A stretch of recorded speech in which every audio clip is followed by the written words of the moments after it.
I know your music is tend to be described as Evocapop. Is that how you typically describe the music you make as well? Yes.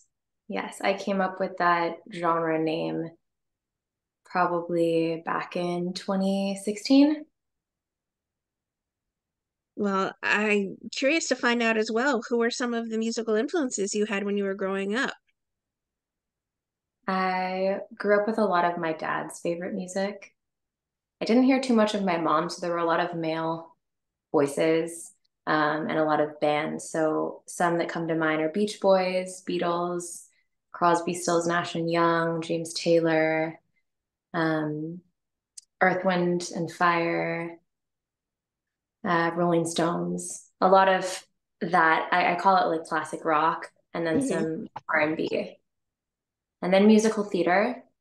And then I started to listen to the radio. So it was like the top 40 radio and then the oldies and then musical theater. And then it wasn't until late high school, early college that I started really finding my own music by way of Spotify and playlists and, how Spotify still does this, but when it was new, it was like very cool to me that they had artists you might like, songs you might like. And so I would go down these, rabbit holes of finding new music. Well, I love your new song out, Intuition. It's super raw and pretty darn powerful. I mean, what kind of response have you been receiving to the fan from the fans for it? I have been receiving really good feedback. I love that you love it and it resonates. Yeah, across the board, positive feedback. I have a song that's my most streamed song that's in a video game called Cyberpunk 2077. And I wasn't sure how that fan base would respond, but I've gotten messages and comments from people I know came from that song that also have expressed that it really resonates. So I'm happy that it does. Talk about the story behind creating this beautiful new track. Um, I started it about 7 years ago, which is a long time ago, and I was at the very start, I would say, of a healing journey of my own. I was in college. I was a lot freer in a lot of ways than I'd ever been. And I also had started smoking weed. And I had lived in California since I was 14, but I just never did anything. And it had just been legalized, I think, and or for medical, whatever. And I was in college, and it just really that, along with finally putting out music and playing shows, I was freer, but I'd been held for so long, and I'd had eating disorders since I was like 7, and I'd been very type A, and so I was just really starting to feel everything a lot more. Hmm. And at that same time, I had some health stuff. So I had a stomach ulcer, and it was like stabbing pain, like right in my kind of sternum area every night for a while. And so I'm feeling this pain, and it's the idea of the pain being unbearable, the sensitivity, just, sensitivity is a strength. And I really stand by that now. But I don't know, it has a stigma. People say, don't be so sensitive. And there's a heaviness to it. If you really do feel everything, it can start to feel too much. It feels unbearable. And so that's where the song started, and it lived in that place for a long time. And it was only that one first verse into that first, "This is unbearable." That was the song. And I produced it, and I just started producing, and it was rough, but I really liked it. And so I showed it to some of the people I was working with, and they thought it was cool, but nobody quite, a producer I was working with tried to like do it with me, and he took some of the rawness out of it, and I was like, no, no, no. So it sat in my archives.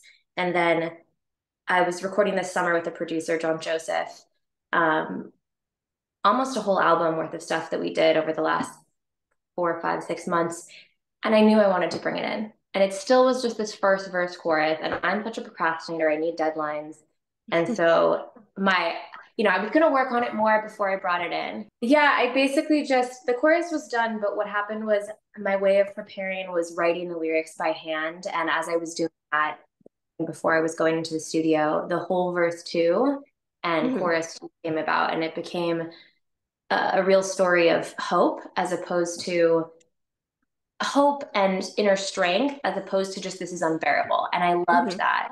Um, so it was a transformative experience now, and it really took the song into a new place that felt right.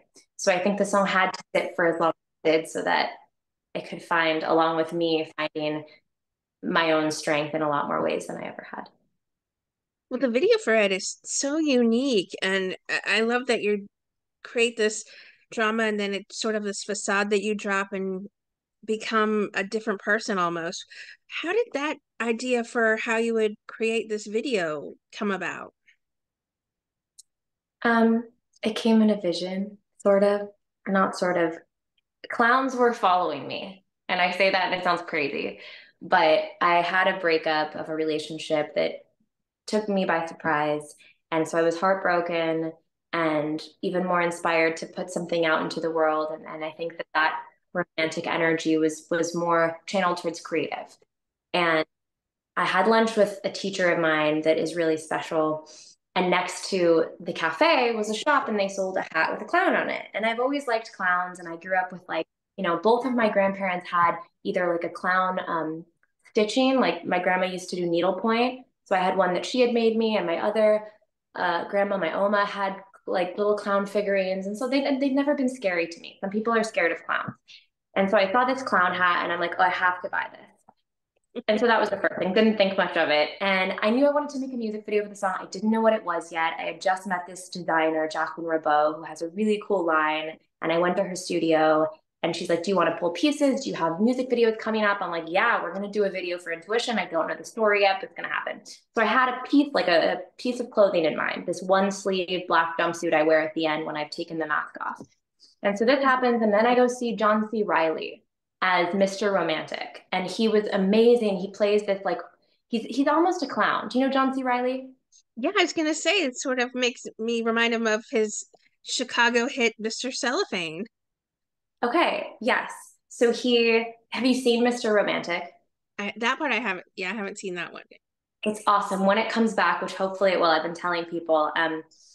He comes out of a crate at the beginning, and his musicians come from the back. He's singing all these old crooner songs, like Frank Sinatra-esque songs, and he's wearing a suit, and he sort of looks disheveled, no clown makeup, but his hair itself, he's very much a clown, and he's making people laugh. But he has real tears in his eyes, and I was so moved by it. And the whole show was about human connection. The shtick is that he can only come out of the box to sing for people, and he has to live in the box for eternity unless he could find someone who could love him forever. And so it really inspired me. And so the last piece was just um, I was at a lunch thing, a writer event, and I brought something about clowns up, and someone said, I could see you as a Pierrot, the like French Italian comedic clown. And I don't know, it just pretty soon after that, um, I went one more thing, Luna Luna. Amazing exhibit in LA. It's going to be going to New York and to a lot of other cities. It's an old art carnival that got put on in the 80s in Germany. It got boxed up. Like Keith Haring participated, Dali, Oh, Basquiat. Amazing. And it was a real carnival. And now they have it as an exhibit. You can't ride the rides, but it just, all these pieces came together. And I realized, wow, what better way to illustrate the idea of stepping into oneself, taking off the mask, than by literally being this clown that, so yeah, I ramble because I'm excited and inspired by it that's still. fun. Well, I'm sure that people are just excited for this song because I'm hoping it's a prelude to a new EP or maybe even a full album. Have you been working on any new music already? Yeah, I have about a full album done. Some of Ooh. the songs are still being mixed and they have to be mastered, but yeah, definitely people can expect more new music soon. It's Evocapop side B, and Okay. I think it may have another name as well, but I'm not going to share that yet. Okay. And I'm excited because it has been a while since I'd shared original music, so it feels really good to just be literally releasing.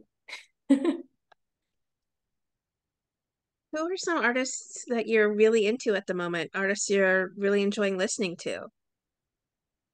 I get sort of obsessed with ideas and with albums and artists. Some albums I've recently played a million times are um, one of them is Rosalia, Moto Mommy. I was a little late to the game, but love that album.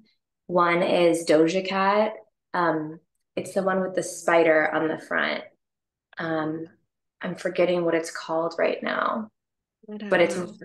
really awesome album. It's her most recent album, and there's some great songs on it. Some of my favorites are, um, which is Attention is a really good one, and another really good one is Love Life, and another good one is Skull and Bones. Great record. And then Fiona Apple, Fetch the Bolt Cutters, another great album, and Stromae, It's right, yeah. Multitudes. Those are some that I have been obsessed with recently. Well, going back to your personal music, how much of a hand do you tend to have in the production side of the music? Since you mentioned how hands you are on with creating the songs, writing them. I definitely let myself be heard, but I haven't put the hours in producer, at least using my tools. I guess maybe in the old sense of production of like having the vision, I do that pretty actively. But if I'm working with a producer, which I have for pretty much all the songs on this record, I like them to have their creative freedom. So um, it's a collaborative effort. Yeah, which is one of the most magical aspects of creation. And yeah, I can't wait for people to hear them. With new music on the rise, and will you be starting to perform music live once you get closer to the album's release, or have you started playing Intuition live at all lately? I have yet to play it live. I have a show booked on the 11th or April 11th in LA. Um, so I will be announcing that on all my socials very soon, and that'll probably be the first time that I've played it live. Um, and I can't wait. And then I'll be booking more shows that go along with the album's release and the next single's releases. Where are some of your favorite places to perform? I love the Echo. Um, I really loved playing at school night at the Bordeaux. It's a showcase on, I think it's still Monday nights. Zebulon, it's a venue I love to go to in LA just to go dancing. Any night you can go and it'll be slightly different vibe, but people will be dancing, which is my favorite thing to do if I go out. And they have great live music. Um, and I think those are the favorites of the ones that I've. Oh, and I guess Moroccan Lounge. I did a smaller show at. Would love to play there again. So yeah, there's some great spots in LA, and one of my favorite rooms is Madame Siam. It's a little bit carnival themed, in a way. It's a basement. It's the same sort of. There's three venues. It's Dirty Laundry, Madame Siam, and No Vacancy. If you're on the East Coast, so I don't know if you know any of these venues, Yeah, I'm on the East Coast. but yeah, they're super fun. In New York, I played Arlene's Grocery and Rockwood Music Hall. If you know either of those are the New York spots I've played so far. What are some songs you truly enjoy playing live, either yours or ones that you cover? I love to play really all of the songs on my albums and singles, EPs. Some of the older songs are fun to bring back. Plateau is one I Yeah. usually play. It was one of the first ones that people really resonated with. But I love to play, yeah, the older ones, the newer ones. I don't really have a favorite of those. And covers, hmm. I've been playing a cover of Etta James a lot recently. It's more Mm. stripped back. It's just on guitar. It's her song At Last. I love to do that one. What would you like to say then to everyone who are fans and supporters of the beautiful music that you make? Thank you for listening. Um, Stay tuned. And I hope that the music helps you feel into yourself a little more and all of the magic that is within you so that we can light up this world a little more. We need more love and a lot more healing in our community, globally, locally, all of it.